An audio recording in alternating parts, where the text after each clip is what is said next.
Bismillahirrahmanirrahim. Assalamu alaikum all. Welcome to my YouTube channel Physics Expert. Is chapter number 1 Numericals of class 9th. तो आज का topic start करने से पहले मैं इतना ही कहूँगी कि अगर आप मेरे चैनल पे न्यू हैं तो kindly subscribe my YouTube channel and press the bell icon ताकि आपको मेरी वीडियोस की नोटिफिकेशन टाइमली मिलती रहे और इसी तरह आप मेरे चैप्टर और इसी तरह आप मेरे ईच एंड एवरीथिंग टॉपिक के साथ जुड़े रहें और वीडियोस को सुनते रहें। और इसके साथ साथ मैं आपसे इतना कहूँगी कि मेरा चैनल जो है वो class 9, 10, first year second year की फ़िज़िक्स पे बेस करता है। तो काइंडली आप लोग जो है मेरे लेक्चर्स को फॉलो किया करें क्योंकि ये बहुत ज़्यादा डिटेल डिस्क्रिप्शन के साथ होते हैं, बहुत ज़्यादा प्रिसाइज होते हैं और टू द पॉइंट होते हैं। क्योंकि मैं इन लेक्चर्स को खुद लिखती हूँ स्पेशली आप सबके लिए, आसानी के लिए करके, ताकि आप लोगों को ईजिली कंसेप्ट जो है ना वो अंडरस्टैंड हो सके। तो आज का टॉपिक है हमारा chapter number 1 numericals of class 9th के ऊपर। तो आपने इसको बहुत ज़्यादा गौर से सुनना है क्योंकि बच्चों को न्यूमेरिकल प्रॉब्लम्स बहुत ज़्यादा टफ़ लगते हैं। तो इसीलिए मैं इस पर वीडियो लेके आई हूँ आप सबके लिए ताकि आप सबको ईजिली समझ आ सके। तो हमारा पहला न्यूमेरिकल है 1.1 express the following quantities using prefixes. अब आपके पास ये है, उसने कहा कि इसको एक्सप्रेस करना है क्वांटिटीज़ को प्रीफिक्स को यूज़ करते हुए। तो आप देख सकते हैं आपके पास 4 क्वेश्चन है। 5000 ग्राम बी पार्ट है आपके पास, 20000 वाट, फिर 52 इंटू 10⁻⁻10 kg और देन 225 इंटू 10⁻⁸ सेकेंड। तो अब यहाँ पे आप देख सकते हैं सिंपली कि मैंने यहाँ पे सॉल्व किया हुआ है इसको। 5000 ग्राम है आपके पास। तो आप लोगों ने साइंटिफिक नोटेशन को स्टडी किया होगा कि किस तरह से हम साइंटिफिक नोटेशन को देखते हैं, किस तरह से हम फाइंड आउट करते हैं। तो आपको ये नज़र आ रहा होगा मेरी स्क्रीन पे कि हम लोगों ने यहाँ पे पॉइंट राइट साइड पे था, ठीक है। तो राइट साइड से हम कहाँ पे लेके गए हैं, 5 और 0 के दरमियान में, जैसे मैंने आपको यहाँ पे स्क्रीन में मेंशन भी किया हुआ है। तो ये आपके पास 5 इंटू 10⁻³ ग्राम बन गया। और आपको पता है 10⁻³ प्रीफिक्स किसका है, किलो का। तो आपने ये प्रीफिक्स टेबल भी याद करना है। अगर आप में से किसी ने मेरी प्रीफिक्स के ऊपर वीडियो नहीं देखी तो काइंडली आप लोगों वीडियो देखें ताकि आप लोगों को प्रीफिक्स का कंसेप्ट क्लियर हो, ठीक है ना। इसी तरह से हमारे पास आंसर क्या आ गया, 5 kg, क्योंकि 10⁻³ किस में कन्वर्ट हो गया, किलो में। इसी तरह उसके बाद बी पार्ट है, उसमें आपके पास उसने 2 दिया और टोटल 6 ज़ीरोज़ दिए हुए हैं और आगे वाट है, इस सिंबल डब्ल्यू को बोलते हैं वाट। तो देन हम देख सकते हैं हम लोगों ने इसी तरह से पॉइंट को 2 एंड 0 के दरमियान में मूव कराया राइट टूवर्ड्स लेफ्ट। तो आपके पास पावर किस में आ गई, 10⁻6 में। तो 2 इंटू 10⁻6 वाट आपके पास आया। देन आपने 10⁻6 आपको पता होगी क्या होती है, ये मेगा होती है। प्रीफिक्स के टेबल में 10⁻6 मेगा को बोलते हैं। तो 2 मेगावाट आपके पास आ गया। नाउ आपके पास सी पार्ट है कि 52 इंटू 10⁻⁻10 kg है। अब आपने इसको भी इसी तरह से सॉल्व करना है, इसको भी सिंप्लीफाई करना है मज़ीद। तो आप क्या करेंगे, यहाँ पे 52 के दरमियान में पॉइंट जब 2 के बाद लेके आएंगे तो ये 5.2 इंटू 10⁻1, क्योंकि आपने एक डिजिट आगे पॉइंट लेके आए इसलिए 10⁻1 और 10⁻10 एज इट इज़, kg भी एज इट इज़। अब आपने फर्दर क्या लिखा, 5.2 एज इट इज़, 10⁻1 भी एज इट इज़, 10⁻10 भी एज इट इज़। तो किलो की जगह आपने इसकी प्रीफिक्स यूज़ की क्या, 10⁻3 ग्राम ना उसके बाद आपने क्या किया कि 5.2 इंटू 10⁻, सारी पावर्स को एक साथ करके 10 की पावर की बना दिया। देन ग्राम साथ, तो 1 - 10 कितना होता है, -9 और +3 आपके पास आ गया। तो 5.2 इंटू 10⁻6 ग्राम ये आपके पास वैल्यू आई। और आपको पता है 10⁻6 क्या है, माइक्रो। ये भी प्रीफिक्स के टेबल में है। तो आपने लिख दिया 5.2 माइक्रोग्राम। ना फर्दर डी पार्ट है इसका कि 225 इंटू 10⁻8 सेकेंड। तो आपने इसमें भी क्या किया, सिंपली आपने पॉइंट 25 के बाद से उठा के 2 के दरमियान में ले आए। तो ये 2.25 इंटू 10⁻2 बन गया प्लस का इंटू 10⁻8 सेकेंड।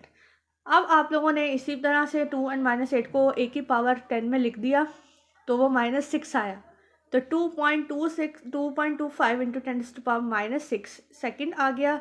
आपको पता है 10⁻6 किसका प्रीफिक्स है, माइक्रो का। तो हमने इसका आंसर लिखा 2.25 माइक्रो सेकेंड। ये आपका पहला न्यूमेरिकल सॉल्व हो गया।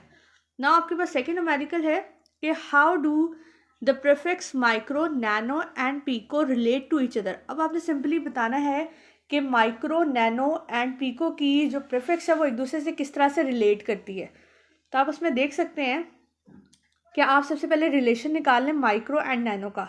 अब माइक्रो एंड नैनो का रिलेशन आप निकालते हैं तो आपको पता है 1 नैनो किसके इक्वल होता है, 10⁻⁻⁹ के। प्रीफिक्स आपको याद है। तो 10⁻⁻⁹ को 2 पार्ट्स में ब्रेक किया। एक पार्ट बन गया 10⁻³ का मल्टीप्लाई बाय 10⁻⁻⁶।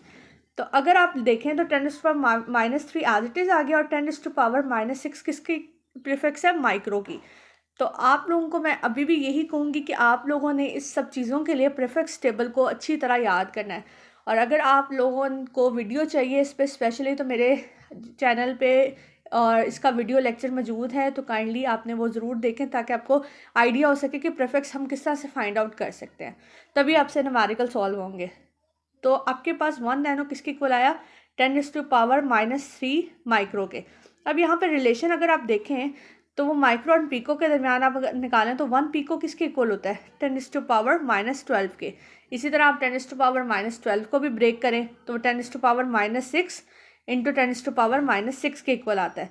तो आप 10⁻⁻6 एज इट इज़ लिखें और एक 10⁻⁻6 की जगह माइक्रो यूज़ करें। तो 1 पीको किसके इक्वल आ गया, 10⁻⁻6 माइक्रो के। Now further relation between nano and pico. अब नैनो एंड पीको के दरमियान में अगर आप रिलेशन निकालते हैं तो 1 पीको किसके इक्वल होता है, प्रीफिक्स है उसकी 10⁻⁻12। तो 10⁻³ एंड 10⁻⁻9 में आपने से ब्रेक डाउन किया तो आपके पास क्या आ गया, 1 pico is equal to 10⁻³ nano. तो ये आपके पास रिलेशन प्रूव हो गया। कौन कौन सा रिलेशन, एक रिलेशन था माइक्रो एंड नैनो का, एक रिलेशन था माइक्रो एंड पीको का और एक रिलेशन था नैनो एंड पीको का। ये आपने निकालना था। नाउ आपके पास वेरी इंपॉर्टेंट बोर्ड के पॉइंट ऑफ व्यू से ये न्यूमेरिकल है 1.3 और ये बोर्ड में आ जाता है इजीली, लाहौर बोर्ड में भी, फेडरल बोर्ड में भी। तो काइंडली इस न्यूमेरिकल को बहुत इजी तरह से आपने कह लें सॉल्व करना है, समझना है ताकि आपको अंडरस्टैंडिंग डेवलप हो सके। तो your hair growth at the rate of 1 millimetre per day, find their growth rate in nanometre per second. अब आपने सिंपली क्या करना है, इसका ग्रोथ रेट निकालना है और वो किस में निकालना है, नैनोमीटर पर सेकेंड में। तो आप देख सकते हैं ग्रोथ रेट कितना है, 1 मिलीमीटर पर डे। आपके पास ये वैल्यू गिवन भी है, growth rate is 1 millimetre per day.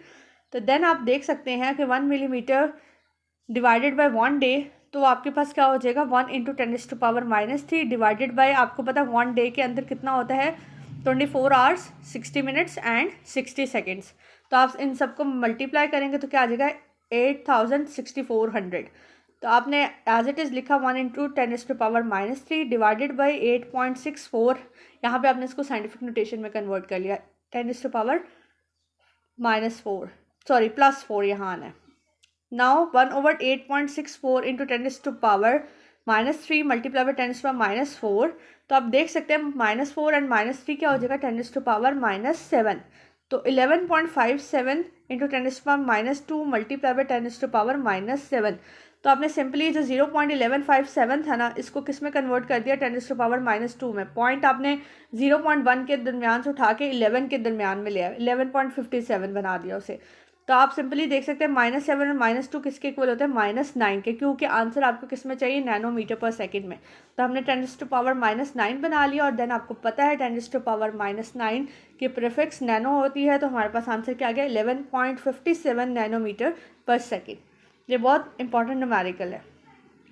Now 1.4 है आपके पास, री right the following in a standard form. अब आपके पास 4 पार्ट्स हैं, इनको आपने री राइट करके स्टैंडर्ड फॉर्म में लिखना है। बहुत इजी है ये भी। अब आप देख सकते हैं पहला है ए पार्ट 1168 इंटू 10⁻⁻27। तो आपके पास पॉइंट कहाँ से आएगा, 8 के पास से राइट साइड से लेफ्ट साइड की तरफ मूव करें 1 और 1 के दरमियान में। तो 1.168 इंटू 10⁻³ एंड इंटू 10⁻⁻27।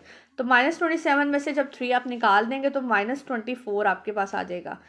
इसी तरह बी पार्ट देखें 32 इंटू 10⁻5। अब यहाँ पे भी पॉइंट आप लेके आएंगे तो 3.2 इंटू 10⁻1 मल्टीप्लाई बाय 10⁻5। आपने बेसिकली स्टैंडर्ड फॉर्म बनानी है, इसलिए हम इसे स्टैंडर्ड फॉर्म में लिख रहे हैं। तो आंसर क्या हो जाएगा, 3.2 इंटू 10⁻ 6। फर्दर सी पार्ट है आपके पास 725 into 10⁻⁻5 kg।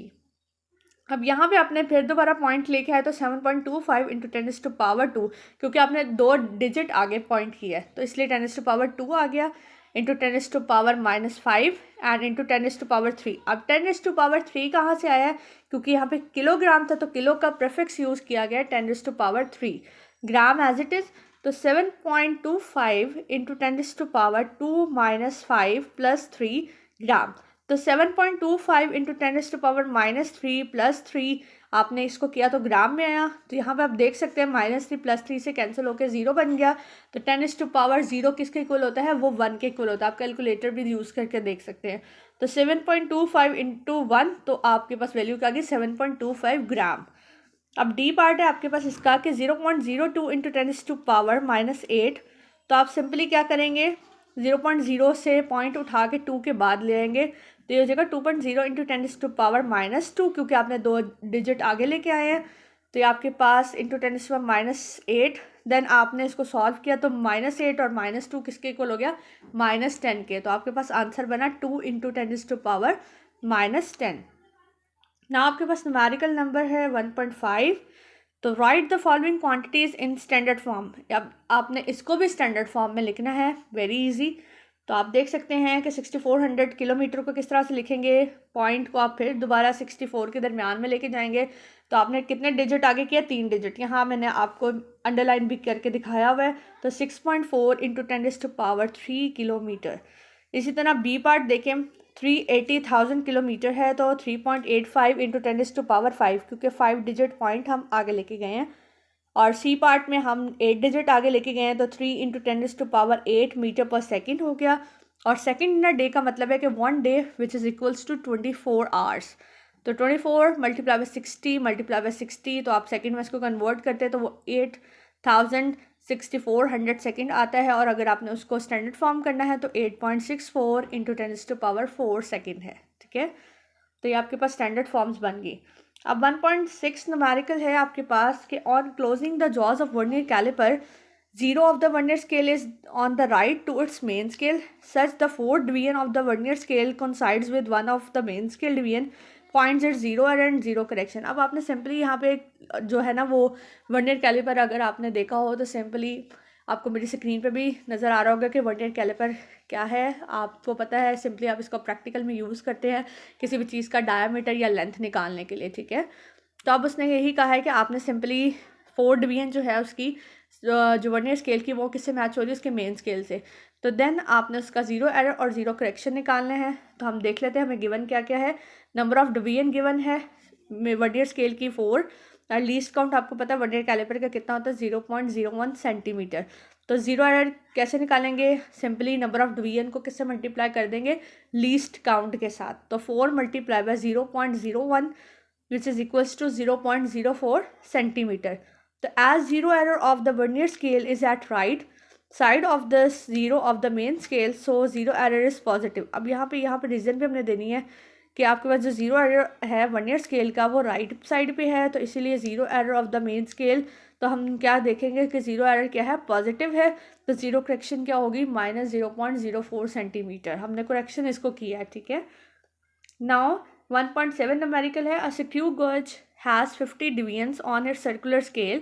The pitch of the screw gauge is 0.5 millimeter. What is its least count? आप सिंपली देख सकते हैं स्क्रू गेज भी मेरी स्क्रीन पे कि वो किस तरह से होता है। हम उसकी सिंपल वायर की हम जो है ना वो जो है वो डायमीटर को निकाल सकते हैं कि वायर का डायमीटर किस तरह से है। तो आप देख सकते हैं यहाँ पे आपने लीस्ट काउंट निकालना है, आपको डिवीजन्स गिवन है और उसके बाद पिच की वैल्यू गिवन है। तो आपको पता है कि number of division circular scale की 50 दी है, पिच है 0.5 मिलीमीटर। तो लीस्ट काउंट का फॉर्मूला है स्क्रू गेज का pitch divided by number of division. तो पिच कितनी, 0.5 मिलीमीटर डिवाइडेड बाय 50, तो 0.01 मिलीमीटर आपके पास इसका लीस्ट काउंट बनता है मिलीमीटर में। अगर हम इसे सेंटीमीटर में कन्वर्ट करते हैं तो क्या बनता है 0.001 सेंटीमीटर। आप याद रखिएगा वर्नियर कैलिपर का भी लीस्ट काउंट और स्क्रू गेज का भी लीस्ट काउंट, क्योंकि एमसीक्यू में पूछा जाता है इजीली। आपके पास है 1.8 numerical, which of the following quantities have 3 significant figures. अब आपके पास ये क्वेश्चन है ABCD। अब आपने इसमें से बताना है कि कौन सी वैल्यू है जिसकी 3 सिग्निफिकेंट फिगर है। तो आप देख सकते हैं जो आपके पास फर्स्ट वैल्यू है उसमें 5 है। किस तरह से कि 30066, तो काउंट करें 1 2 3 4 5, तो 5 लिख दिया।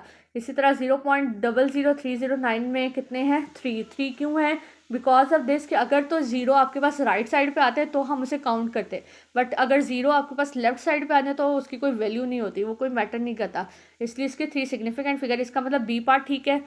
और 5.05 इंटू 10⁻27 किलोग्राम है। तो सिंपली आपने इसकी इंटू 10⁻⁴ वाली से पहले वाली वैल्यू देखनी है, तो उसमें कितने हैं 1 2 3, तो इसमें 3 सिग्निफिकेंट फिगर है। इसका मतलब सी पार्ट भी ठीक है।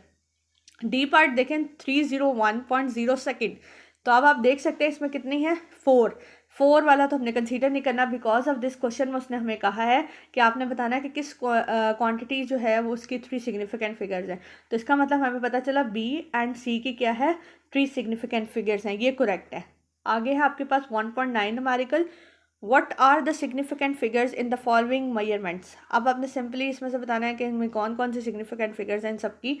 तो आप देख सकते हैं ए पार्ट में आपके पास कितनी सिग्निफिकेंट फिगर है 4, काउंट भी कर सकते हैं 1.009 है तो 1 2 3 4 है। इसी तरह 0.00450 में 3 है। 3 क्यों है अभी मैंने आपको रीज़न दी कि अगर ज़ीरो सारे राइट पे हों तो उसकी वैल्यू है, अगर वो लेफ़्ट पे आ जाए तो उसको कोई वैल्यू मैटर नहीं करती हमारे लिए। सी पार्ट है आपके पास 1.66 इंटू 10⁻27 kg, तो इसमें भी कितने हैं 3 है। और 2001 सेकेंड है तो आपके पास इसमें कितने हैं 4 हैं। ये आपको सिग्निफिकेंट फिगर्स निकालने का तरीका पता होना चाहिए। Now very very important, numerical board में भी आ जाता है, एक 1.3 न्यूमेरिकल और एक 1.10 न्यूमेरिकल। ये दो न्यूमेरिकल इस चैप्टर के बहुत ज़्यादा इंपॉर्टेंट है जो बोर्ड एग्जाम में आ जाते हैं इजीली। तो a chocolate wrapper is 6.7 centimetre long and 5.4 centimetre wide, तो calculate its area up to reasonable number of significant figures. अब आपने सिंपली इसका एरिया निकालना है और इसका रीजनेबल नंबर सिग्निफिकेंट नंबर निकालना है जो आपके पास ईजीली आप उसे ऑब्जर्व कर सको, ठीक है। तो देन आप देख सकते हैं कि गिवन डाटा क्या है, लेंथ 6.7 सेंटीमीटर, विड्थ 5.4 सेंटीमीटर और एरिया कितना है फाइंड आउट करना है। तो एरिया का फॉर्मूला आपको पता है क्या है, लेंथ मल्टीप्लाई बाय विड्थ, तो 6.7 सेंटीमीटर मल्टीप्लाई बाय 5.4 सेंटीमीटर, तो आपके पास एरिया आता है 36.18 सेंटीमीटर स्क्वायर। अब हमने रीजनेबल सिग्निफिकेंट फिगर्स निकालनी है, तो वो हमने जो ऑब्जर्व मेजरमेंट है, एग्जैक्ट ऑब्जर्व मेजरमेंट है, तो वो हम पॉइंट से पहले लेंगे जो है 2, सिग्निफिकेंट फिगर वो है 36। तो इसका मतलब ये है कि एरिया आपके पास मोस्ट प्रिसाइज और सिग्निफिकेंट फिगर क्या ये 36 सेंटीमीटर स्क्वायर।